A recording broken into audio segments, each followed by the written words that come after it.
আসসালামু আলাইকুম। জ্যৈষ্ঠের এই তীব্র দাবদাহে একদিকে যেমন প্রাণ ওষ্ঠাগত, আর অন্যদিকে যখন পাকা আম কাঁঠালের গন্ধে পরিবেশ মৌ মৌ করছে, ঠিক একই সময়ে বর্ষাও আমাদের দরজায় কড়া নাড়তে শুরু করেছে। এরকমই এক বর্ষায় দুইজন সঙ্গী সহ আমি বেরিয়ে পড়ি কক্সবাজারে বৃষ্টি বিলাস করতে। সেই অভিজ্ঞতার প্রথম ভিডিওটি আমি অলরেডি শেয়ার করেছি, যারা এখনও দেখেনি উপরে লিঙ্ক দিয়ে দিলাম, অনুগ্রহ করে ভিডিওটি দেখে নেবেন। আর যেমনটা বলেছিলাম, এই ভিডিওটিতে থাকছে কক্সবাজারে আমার বিভিন্ন সময়ের খাবারের অভিজ্ঞতার গল্প এবং আরও অন্যান্য আনন্দ অভিজ্ঞতার গল্পও থাকছে। যেমনটা দেখলেন, উত্তরার একটি রেস্তোরাঁতে এগরোল খেয়ে রাতের বেলা আমরা বাসে করে রওনা দিই কক্সবাজারের উদ্দেশ্যে। দুপুরে কক্সবাজার পৌঁছে হোটেলে চেক ইন করি, তারপর বেরিয়ে পড়ি নিরিবিলি রেস্তোরাঁতে লাঞ্চ করতে। সেখান থেকে চলে যাই বিচ ঘুরে দেখতে, কারণ এই এক্সাইটমেন্টটুকু ধরে রাখা সম্ভব ছিল না। বিচে ইচ্ছামতো ঘোরাঘুরি করে চাটা খেয়ে তারপর আমরা আবার হোটেলে আসি। আমাদের হোটেলটা একটা মাঝারি মানের হোটেল ছিল, বা অ্যাবাভ অ্যাভারেজও বলা যায়।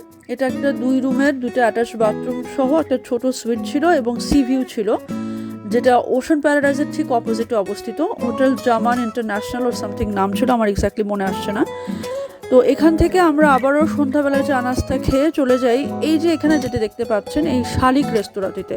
এটা আমাদেরকে রেকমেন্ড করে স্থানীয় একজন autorickshaw driver, and we are immensely grateful to him. Like all other times, আমার সমস্ত সোলো ট্রিপে কিন্তু আমি সব সময় অটোরিকশা ড্রাইভারদের সাজেশন ফলো করি। So like all other times, এখানে অটোরিকশা ড্রাইভারের সাজেশন একেবারে 100% পারফেক্ট ছিল।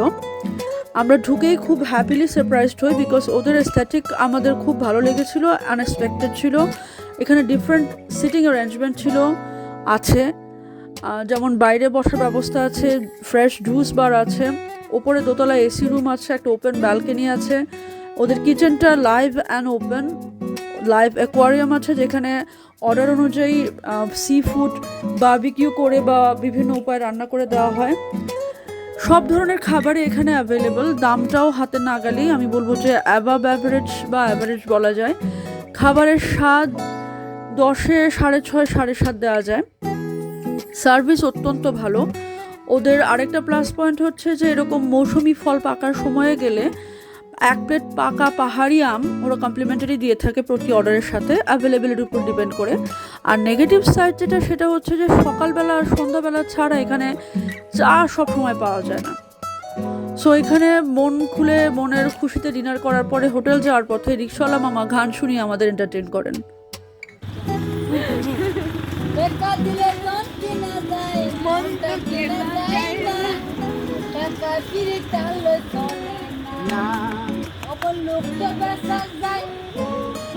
সুন্দর তাকিলে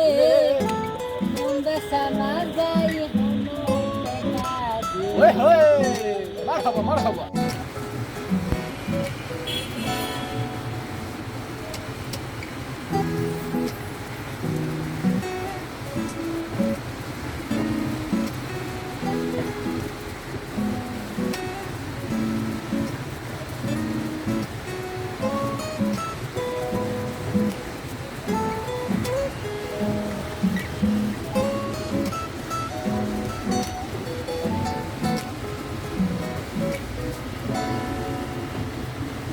পরের দিন সকালবেলা ঘুম থেকে উঠে এরকম ঝুম বৃষ্টি দেখতে পাই। তারপরে শালিকে খিচুড়ি দিয়ে নাস্তা করে আমরা বেরিয়ে পড়ি ইনানির উদ্দেশ্যে, যেখানে আমার সঙ্গীতের গান আমাকে আবারও এন্টারটেন করতে থাকে।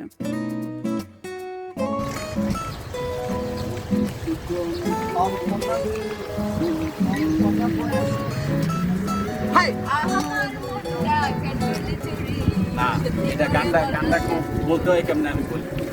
অল্প না বয়সে রে সকিনা সেরি, হাই আমার মনটা কেন করলি চুরি, সত্যি কইরা বন্যা সেরি গো কোন জেলায় বাড়ি, বাড়িয়া আমার ফুলতলা, বাপের নাম কি আলা বলা, মায়ের নাম কি কাজল বালা, সে ফুলে ইরানির এই সুন্দর ক্যাফেটিতে বেশ কিছুক্ষণ সময় কাটানোর পরে আমরা আবারও শহরে ফিরে যাই। শালিকে বিবিকিউ কোরাল দিয়ে আমরা ডিনার করি। শালিকতে 24 ঘন্টা ওপেন থাকে, এটার আমরা ফুল অ্যাডভান্টেজ নেই। আমরা রাতের বেলায় 2:30টার দিকে চলে আসি এখানে ডিনার করতে। যেমন একটা ছবি দেখাচ্ছে, একটু পরেই দেখতে পাবেন যে রাত 3:30টায় ডিনারের পরে ছবিটা তোলা হয়। আর এখান থেকে ডিনার করার পরে আমরা চলে যাই বিচে সূর্যোদয় দেখার জন্য। যদিও সূর্যোদয় খুব একটা চোখে পড়েনি মেঘের কারণে, কিন্তু এই যে কুকুরের পরিবারটি দেখতে পাবেন একটু পরেই, ওরা আমাকে একেবারেই একা ছাড়েনি, মানে একটুও একা ছাড়েনি। তো খুব সুন্দর এই ট্রিপটা আমরা শালিকেই বারবার খাওয়া দাওয়ার মাধ্যমে শেষ করি। বাট আমি এখানে বলতে চাই যে শালিক আমি কেন বারবার রেকমেন্ড করি। কক্সবাজারে আমার সবচেয়ে প্রিয় রেস্তোরাঁ হচ্ছে মারমেড বিচ রিসর্টের যে রেস্তোরাঁটা আছে সেটা, যেটার কিছু ছবি আমি এরপরে শেয়ার করেছি এই ভিডিও শেষে। এছাড়া আছে কোরাল স্টেশন। আর আমি আমার হোটেলেও আমি লাঞ্চ করেছি, যেমনটা কক্সবাজারের একটা লাঞ্চের ছবিও আমি শেয়ার করেছি। তো এই হোটেলগুলোর অসুবিধা হচ্ছে যে এখানে দামটা একটু বেশি। যেমনটা মারমেড বিচ রিসর্টে অত্যন্ত ভালো খাবার, অত্যন্ত ভালো সার্ভিস, কিন্তু দামও বেশি। বাট শালিকের অ্যাডভান্টেজ হচ্ছে যে এটা সব কিছুই অ্যাবাভ অ্যাভারেজ বা অ্যাভারেজ এবং শহরের মধ্যেই। তো আশা করবো আমার এই ভিডিওটি আপনাদের শুধু ভালোই লাগবে না, বরং আপনাদের ট্রিপ প্ল্যান করতেও হেল্প করবে। নতুন ভিডিও আসা পর্যন্ত সাবস্ক্রাইব করে আমার সাথেই থাকবেন। ধন্যবাদ।